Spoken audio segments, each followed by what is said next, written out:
సర్పంచ్ ఎన్నికలు ఇటు గవర్నమెంట్ గలవరిస్తున్నది, అటు ఊర్లలో సర్పంచ్ కావాలి అనుకునేటోళ్ళు గలవరిస్తున్నారు. అంతా సర్పంచ్ ఎన్నికల మయం. చాలా మంది మస్తు ఉబ్బు మీద ఉండి బగ్గ దాపిచ్చుడు, ఎంజాయ్ చేయించుడు. ఆల్రెడీ కొందరైతే సగం సర్పంచ్ అయిపోయినరు. మీ ఊర్లో కూడా గదే నడుస్తుంది కదా.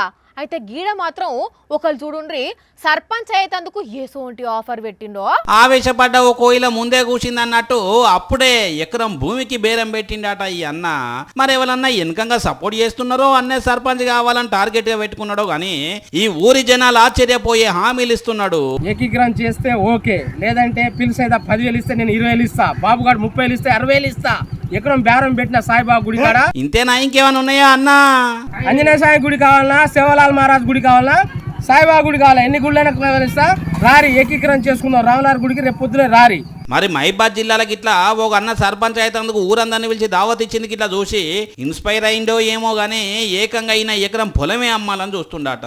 ఇంకా గమ్మత్ ఏందని అంటే ఓటుకు పైసలు ఇస్తున్నానని ఎవరన్నా కేసు పెడితే అయినా కూడా తగ్గేదే లేదు, సర్పంచ్ అయితా అయి తీరుతా అని అంటున్నాడు. ఈయనది సూర్యాపేట జిల్లా గరడేపల్లి మండలం గారకుంట తాండ.